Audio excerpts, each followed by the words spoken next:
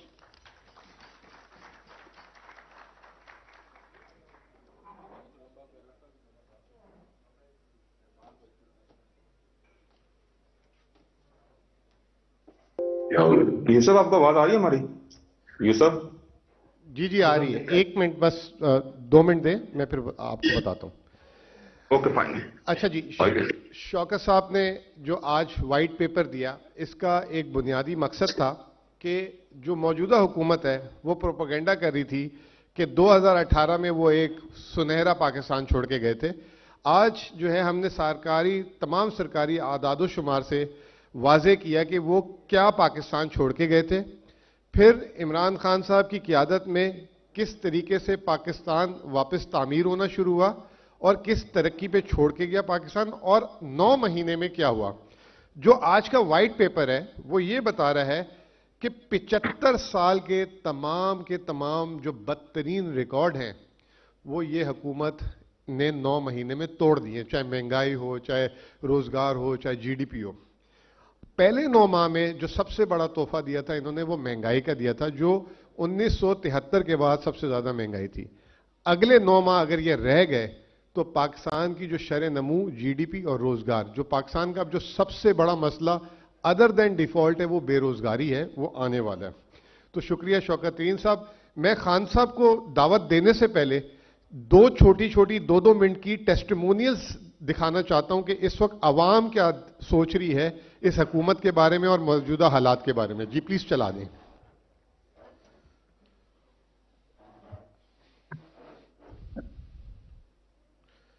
Videos چلا دیں۔ سو کا سگنل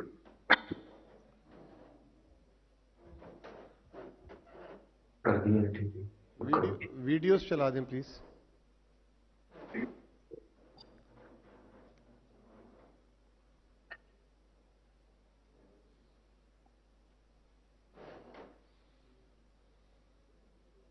دوستو اس وقت اسلام آباد میں موجود ہیں اور کیا کہیں گے، آٹا اس وقت کیا ریٹ پہ چل رہا ہے؟ جی آٹے کا کیا پوچھتے ہیں، بچوں کی بھوک کو دیکھتے ہیں تو آٹا لینے آ جاتے ہیں، اور جب ادھر ریٹ پوچھتے ہیں تو پھر جیب کو دیکھتے ہیں، جیب خالی رہ جاتی ہے۔ 1900 روپے کا تھیلا ہے 15 کلو کا، یہ دودھ لیا ہے 60-70 روپے کلو لیتے تھے، آج 150 روپے کلو لیا۔ مہنگائی پچھلے سال زیادہ تھی یا اس سال زیادہ ہے، اور جو بیسک ضروریات ہیں عوام کی، آٹا، چینی، دالیں، ان کی قیمتوں میں اضافہ ہوا ہے یا کمی آئی ہے، اور اس کا ذمہ دار کون ہے، کیا کہیں گے؟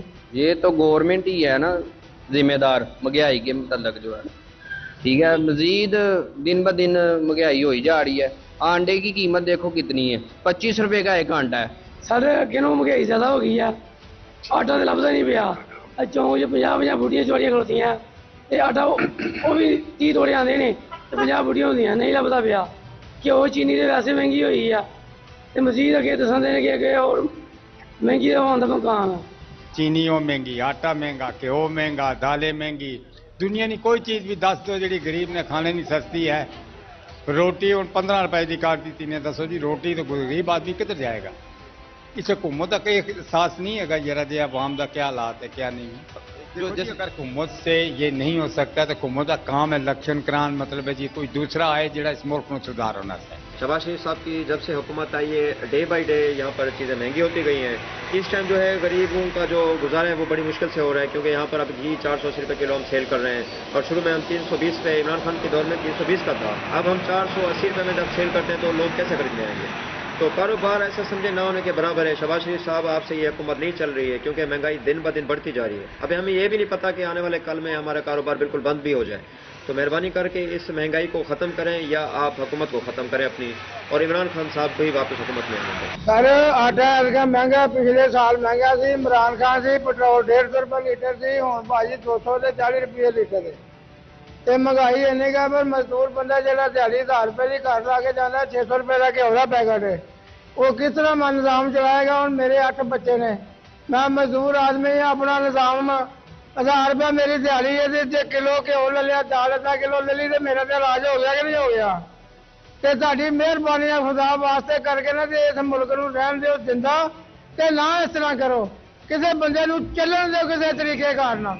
عمران خان کا دور اچھا تھا یا اب؟ کیونکہ یہ حکومت جو اپوزٹ حکومت ہے یہ آئی تو مہنگائی ختم کرنے کے لیے آئی تھی، کیا انہوں نے مہنگائی ختم کی ہے یا بڑھ گئی؟ جی خواب تو جنت کے دکھائے تھے، پھینک دوزخ میں دیا ہے. اب ان کے بارے میں یہی کہتے ہیں کہ یہ تو عمران خان کو کہتے تھے نا کہ کچھ حیا ہوتی ہے کچھ بقا ہوتی ہے، یہ اپنے بارے میں کیوں نہیں سوچتے کہ ان کے پاس کچھ حیا ہے؟ کچھ بھی نہیں ہے. ہم دکانداری کرنی بہت مشکل ہو گئی ہے ایس کا حکومت ایک حکومت کا بیڑا کرنا چاہیے. ہاں بہت بہت شکریہ. یہ ایک ویڈیو ہے، ایک اور چلا دیں، دوسری ویڈیو بھی چلا دیں. پہلے چیز کہنے کا مقصد ہے کہ 2200 کی آتی تھی ادھر 4200 کی آتی ہے، ڈبل ہو گیا ہر چیز کا ریٹ. پہلے کچھ بہتر تھا، اب تو بالکل ہی کام ٹھپ ہو گیا. پہلے جو مہنگائی عمران خان نے کی تھی نا وہ پھر بھی مناسب تھی، لیکن اب جو ہے نا کیا کہتے ہیں شہباز شریف کی حکومت جو ہے اس کی حکومت میں 10 گنا مہنگائی بڑھ گئی ہے. بلوں کا بے حساب ہے، جس کے 300 بل آتا تھا اس کو 13,000 بل آ رہا ہے. پچھلے سال کی نسبت تو اس دفعہ زیادہ ہے، بہت زیادہ مہنگائی ہو گئی ہے. اب 2 وقت کی روٹی کھانی بھی مشکل ہو گئی ہے. آج کل جو مہنگائی ہے، مہنگائی سے آپ کے روزگار پہ کیا اثر پڑا ہے؟ یار آپ کو کیا بتائیں یار، مزدور بہت بہت آدمی شکریہ، ہے، تھینک یو ویری صبح مچ. آتے ہیں گھر کے. بس بغیر ٹائم ضائع کیے میں خان صاحب کی طرف جاؤں گا. خان صاحب over to you. Thank you very much. اچھا جی، بسم اللہ الرحمن الرحیم. میں سب سے پہلے شوکت ترین آپ کو اور آپ کی ٹیم کو، مزمل آپ کو بھی، سب کو مبارک دیتا ہوں کہ یہ بڑا ٹائملی اور پرٹیننٹ سیمینار آپ نے کیا. اس وقت ساری قوم کو اب ایک خوف آ رہا ہے کہ پاکستان کدھر جا رہا ہے. 7.5 لاکھ پاکستانی اور جن میں ٹاپ پروفیشنلز تھے وہ صرف پچھلے 7 مہینے میں ملک چھوڑ کے چلے گئے. اور مجھے جبل علی سے میسج آئی کہ جو 7 مہینے میں جبل علی میں پاکستانیوں نے انویسٹ کیا ہے انڈسٹریل اسٹیٹ میں، وہ پچھلے 10 سال میں نہیں کیا. تو ایک امید جا رہی ہے پاکستان سے، کیونکہ جو یہ 7-8 مہینے میں ہوا ہے پاکستان میں، اس کی میری تو جتنی زندگی ہے میں نے تو اس کی کوئی مثال نہیں دیکھی. اور وہ کیا ہوا اس ملک میں، کیوں یہ امید چلی گئی کہ ایک 30 سال سے اس ملک کے اوپر 2 خاندانوں کی قبضہ ہوا تھا، اور انہوں نے اپنے آپ کو ثابت کیا انٹرنیشنلی بھی اور نیشنلی بھی کہ وہ کتنے کرپٹ ہیں. انہوں نے جو آپس میں ایک دوسرے کے اگینسٹ ساری پبلک کو تیار کیا، 20 سال 25 سال کہتے رہے کہ وہ کہتا وہ چور ہے، وہ چور ہے، کیسز ایک دوسرے کے اوپر بنائے. اور اس کے بعد ان کو ریجیکٹ کیا عوام نے. مجھے تو ان کے اگینسٹ ووٹ پڑی، ان دونوں پارٹیز کے اگینسٹ. تو ان کو جب پھر مسلط کیا گیا، میرے خیال میں یہ پاکستان کی سب سے بڑی ٹریجڈی ہے. میری زندگی میں میں نے کبھی اس طرح کا یہ جو آج مایوسی آپ دیکھ رہے ہیں یہ اس کی وجہ سے ہے. اور یہ کیونکہ ایک اکانومی کا سیمینار ہے, میں پہلے یہ کہنا چاہتا ہوں کہ اکانومی جو ہے وہ پالیٹکس سے کنیکٹڈ ہے. کوئی دنیا کے اندر اکانومی آئسولیشن میں نہیں چلتی.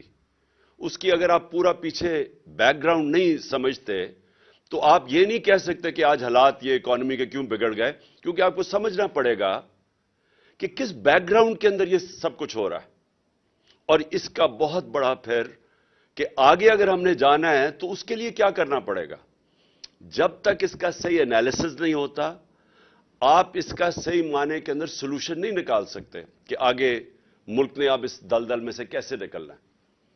تو سب سے پہلے تو یہ جو مایوسی آج پاکستان میں, اس مایوسی کی وجہ یہ کہ وہ لوگ جو اپنے آپ کو ڈسکریڈٹ کر بیٹھے تھے, انٹرنیشنلی ان کی کرپشن کے چرچے تھے, ان پارٹیز ایک چیز دنیا ریکگنائز ان کی نہیں کیے ان کے دور میں, ایک چیز ان کی ریکگنائز نہیں ہوئی ان کے 20, 25, 30 سالوں میں.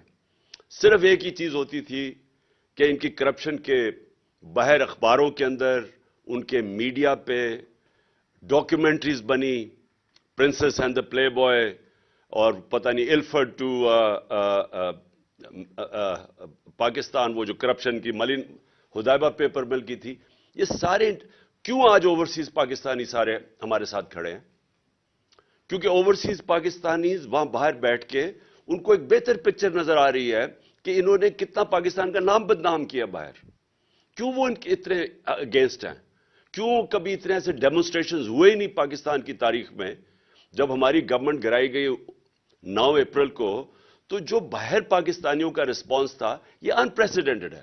اندر بھی انپریسیڈنٹڈ تھا, باہر بھی انپریسیڈنٹڈ تھا, کیونکہ لوگوں کے اندر ایک خوف بھی آیا کہ ان کو واپس لے آئے ہیں, اور دوسرا ایک لوگوں نے اپنا بتایا کہ ہم ریجیکٹ کر رہے ہیں ان کو. تو ہماری جو پاپولیرٹی تھی کبھی اس پیک پہ نہیں پہنچی, صرف اس لیے پہنچی کہ جب ان 3 سٹوجز کی شکلیں دیکھی لوگوں نے تو جو ہمارے خلاف بھی تھے وہ ساتھ آ گئے. اور ہماری یہ جو انپریسیڈنٹڈ پاپولیرٹی ہے جس کی وجہ سے یہ سارے الیکشنز جب نام سنتے ہیں تو کانپیں ٹانگنی شروع ہو جاتی ہیں, کیونکہ یہ خوف زدہ ہیں. ان کو پتہ ہے کہ پبلک کدھر کھڑی ہو گئی ہے. تو سارا جو سٹیٹس کو کا سیٹ اپ ہے وہ سارا مل کے ایک چیز پہ متفق ہے کہ الیکشن نہیں کروانے. اور بدقسمتی سے ان کے الیکشن ہی ایک سولوشن ہے جو اگر ہم نے اس میں سے نکلنا ہے, یعنی اگر پہلا قدم اگر ہم نے اس سے نکلنا ہے, یہ جو کوگ مائر کے اندر جو سارے سپیکرز نے بتایا کہ ہم پھنستے جا رہے ہیں, اور جو آگے 2 سیناریوز بتائے کہ یا IMF میں اور اس کے علاوہ تو کوئی چارہ ہی نہیں, IMF پہ جانا پڑے گا, تو ان کی کنڈیشنلٹیز اس سے کیا افیکٹ پڑے گا اس ملک میں غربت میں, اور دوسری چیز کہ اگر نہیں جاتے تو پھر اس سے بھی برا حالات ہیں. تو یہ جو انہوں نے ہمیں یہاں لا کے کھڑا کر دیا ہے, یہ آپ سمجھ جائیں کہ انفارچونیٹلی ان کو یہ جس مرضی طرف سے کان پکڑیں سولوشن ایک ہی ہے الیکشنز, اور وہ یہ چاہتے نہیں ہے کیونکہ ڈرتے ہیں. تو یہاں پھنسا ہوا ہے کیچ 22 پاکستان کا. تو میں اب بریفلی, تو کیونکہ ساری قوم تو سننا چاہتی ہے کہ آگے کرنا کیا ہے, کون نکالے گا اس میں سے, میں اس کے اوپر آؤں گا. لیکن میں ضرور یہ کہنا چاہتا ہوں کیونکہ ساری میری قوم کو اس چیز کی سمجھ آنی چاہیے, اور آپ سب جتنے بیٹھے ہوئے ہیں, کہ دیکھیں جو اس ملک سے کیا گیا 9 اپریل کو, اور جس طرح کیا گیا اور جس طرح کی سازش کی گئی, ایک وہ گورنمنٹ جو پہلی دفعہ آئی تھی پاکستان کی تاریخ میں فیڈرل گورنمنٹ میں, وہ گورنمنٹ جب آئی تھی, اور سب کو پتا ہے آپ نے, کیونکہ شوکت ترین آپ سب نے بتا دیا کہ ایک بینکرپٹ گورنمنٹ ملی تھی. پاکستان کی سب سے بڑا مسئلہ ہمارا کیا ہے؟ کرنٹ اکاؤنٹ ڈیفیسٹ, ڈالرز کم ہے. تو وہ تو ایک یعنی اب میں کیا کہوں کہ شارٹ سائٹڈ گورنمنٹس مسلسل آتی گئیں. یہ 2 خاندانوں کا کوئی زیادہ لمبا ویژن تھی نہیں. جو پیسے بنانے آتے تھے اور پیسے بچانے آتے تھے, انہوں نے تو کبھی لانگ ٹرم پلاننگ کی نہیں. تو جو ملک اپنی ایکسپورٹس نہیں بڑھائے گا, اپنی ڈالر انکم کو نہیں بڑھائے گا, وہ کیسے کہہ سکتا ہے کہ میں ایشین ٹائگر بن جاؤں گا. میں نے ایسے بھی سلوگن سنے ہیں, لاہور کو پیرس بنا دیں گے. تو سمپل چیز یہ ہے کہ اگر آپ کی آمدنی نہیں بڑھ رہی اور خرچے آپ کے بڑھتے جا رہے ہیں, یعنی امپورٹس بڑھتی جا رہی ہیں, تو آپ کیسے ایک ملک سالونٹ رہے گا؟ ہر شور میں جاتے ہی IMF کے پاس جا رہے ہیں. ہم نے خود ماضی میں شور مچایا IMF کے پاس, کیونکہ ساورنٹی کا ایشو آ جاتا ہے. جب آپ IMF کے پاس جاتے ہیں تو آپ اپنے فیصلے نہیں کر سکتے, اور یہ ایک بڑا ذلت کا سامنا کرنا پڑتا ہے ملک کو کہ آپ فیصلے نہیں کر سکتے. وہ آپ کو حکم دیتے ہیں, وہاں ان کے ریپرزینٹیٹو بیٹھ جاتے ہیں, وہ کہتے ہیں آپ نے یہ کرنا ہے, وہ کرنا ہے, اور وہ آپ ڈرتے ہیں کہ وہ کریں گے تو غربت بڑھے گی. تو وہ جو لاس آف ساورنٹی ہے, صرف اس لیے کہ آپ نے آپ ملک کو مینج نہیں کیا صحیح طرح, اور وہ ابھی ایک حکومت کی نہیں, یہ ایک مسلسل 30-40 سال ہم نے کبھی سوچا ہی نہیں کہ ہم نے اپنی ایکسپورٹس کے اوپر توجہ دینی ہے. اور جب ہماری گورنمنٹ آئی, اور ہم تو پہلی دفعہ آئے تھے, تو میں نے ریئلائز کیا کہ جو ہمارا سارا گورنمنٹ کا سٹرکچر بن چکا ہے, اس کو یہی نہیں سمجھ کہ پاکستان کی پرائرٹیز کیا ہیں. یعنی سارے گورنمنٹ کو تو یہ سمجھنا چاہیے نا کہ جب تک ہماری ایکسپورٹس نہیں بڑھے گی پاکستان اپنے پیر پہ نہیں کھڑا ہو سکتا. لیکن میں نے ریئلائز کیا کہ جب میں نے ایکسپورٹر سے ملنا شروع کیا, تو وہ ایکسپورٹر سے جب بتانا شروع کیا کیا کیا رکاوٹیں ہیں ان کے راستے میں, تو میں نے شروع میں ریئلائز کیا کہ یہ تو کامن سینس ہے کہ ہمیں ایکسپورٹرز کی تو زندگی آسان کرنی چاہیے, کیونکہ اگر وہ ایکسپورٹ کریں گے تو پیسہ آئے گا, بجائے ایسے معافی کر کے IMF کے پاس پہنچ جائیں. ہم اپنی ایکسپورٹس کو توجہ دیں, اور دوسرا جو ہماری ریسورس ہے اوورسیز پاکستانیز, ان کی جو ریمیٹنسز ہے ان کو بینکنگ چینلز کے تھرو چینل کریں, تاکہ وہ بھی ہمارے پاس ڈالر کی انکم میں اضافہ ہو. تو میں نے دونوں جگہ دیکھا, ان کے لیے بھی آسانیاں نہیں کوئی پیدا کرنے کے لیے تیار تھا جو ریمیٹنسز تھی, نہ ہی ہم اپنے ایکسپورٹرز کے لیے کوئی مدد کر رہے تھے. اور پھر جو فیوچر ہے ٹیکنالوجی کا, میں نے جب IT سیکٹر کو دیکھا تو وہاں بھی وہ سارا IT سیکٹر سے جب بات کی, ہر جگہ رکاوٹیں تھیں ان کے راستے میں.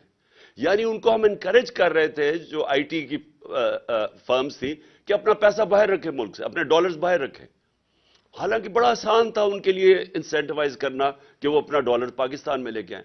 لیکن وہ جو سٹرکچر بنا ہوا ہے FBR کا, جو ہم شروع میں آئے FBR گورنمنٹ کا, وہ اس کے اوبلیویس تھا, اس کو سمجھ ہی نہیں تھی کہ کیوں, یعنی ایک ملک بینکرپٹ ہے, ہمارے پاس ڈالرز نہیں ہے, لیکن جو ڈالر جنہوں نے انکم پروڈیوس کرنی ہے ان کے لیے کوئی انسینٹیوز ہی نہیں تھے, اور بلکہ رکاوٹیں تھیں. اور پھر ہر جگہ پہ جا کے ریڈ ٹیپ تھی, ہر جگہ جا کے وہ پھنس جاتے تھے. تو سب سے بڑی بات یہ کہ اس سے کبھی کسی نے پرائرٹائز کیا ہی نہیں. نون لیگ جو کہتے ہیں ہم بڑا زبردست پاکستان چھوڑ کے گئے ہیں, ایک تو پاکستان کی تاریخ کا آپ نے مینشن کیا, سب سے بڑا کرنٹ اکاؤنٹ ڈیفیسٹ چھوڑ کے گئے. جبکہ تیل کی قیمتیں آپ اٹھا کے دیکھیں, ان کے دور میں ان کو تو بونانزا مل گیا تھا. ہمارے دور میں تیل کی قیمتیں دیکھیں تو ان کو تو تیل بڑا کم قیمت پہ مل رہا تھا, اس کے باوجود سب سے بڑا کرنٹ اکاؤنٹ ڈیفیسٹ چھوڑ گئے. مین ہمیں تو پرابلمز آیا جو ہمارے دور میں, وہ جب کموڈیٹی سپر سائیکل آیا اور تیل کی قیمتیں اوپر گئیں تو ہمارا تو کرنٹ اکاؤنٹ ادھر افیکٹ ہوا. اوپر سے ہمیں کرونا کا پڑ گیا, ہمیں کووڈ $3 ارب کی کووڈ ویکسینز خریدنی پڑی, یہ ان یوزول کاسٹ ہے, تو ہمیں تو وہ افیکٹ ہوا. تو ان کو کیا پرابلم تھا؟ تو انہوں نے سب سے بڑا کرنٹ اکاؤنٹ ڈیفیسٹ, ایکسپورٹس بڑھی نہیں ان کے 5 سال کے اندر, تو یہ اکانومی کیسے ٹھیک کر کے چلے گئے؟ آپ کرنٹ اکاؤنٹ بھی سب سے بڑا چھوڑ جائیں, ایکسپورٹس بڑھائے نا, تو وہ کیسے گورنمنٹ کہہ سکتی ہے کہ ہماری پرفارمنس اچھی ہے؟ سو وہ ہمیں ملک ملا. اور میں صرف یہ ریپیٹ کرنا چاہتا ہوں کیونکہ بار بار ہمیں کہا گیا کہ جناب آپ فیل ہو گئے ہیں. اس طرح کا میڈیا پروپیگنڈا ہم نے فیس کیا. میں آپ کو یقین دلاتا ہوں کہ اتنا پریشر میڈیا نے ہمارے اوپر ڈالا. ایک طرح آج کہہ رہے ہیں نا جی, نیشنل سیکیورٹی کاؤنسل کی میٹنگ ہوئی تو انہوں نے کہا جی کہ اکانومی میں اور ہمیں ساروں کو کنسنسس ڈیولپ کرنا چاہیے. اور انہوں نے بائی دی وے بڑی انٹرسٹنگ بات کی کہ ڈالرز ملک سے باہر جا رہے ہیں وہ روکنے چاہیے. میں نے یہ بھی پڑھی نیشنل سیکیورٹی کاؤنسل کی میٹنگ میں سنا. تو ڈالر سے سب سے زیادہ کون باہر بھیجتا ہے؟ یہ سرے محل جو تھا یہ کدھر, کون سے ڈالر سے بنا تھا؟ یہ جو 4 مے فیئر کے فلیٹس ہیں یہ کون سے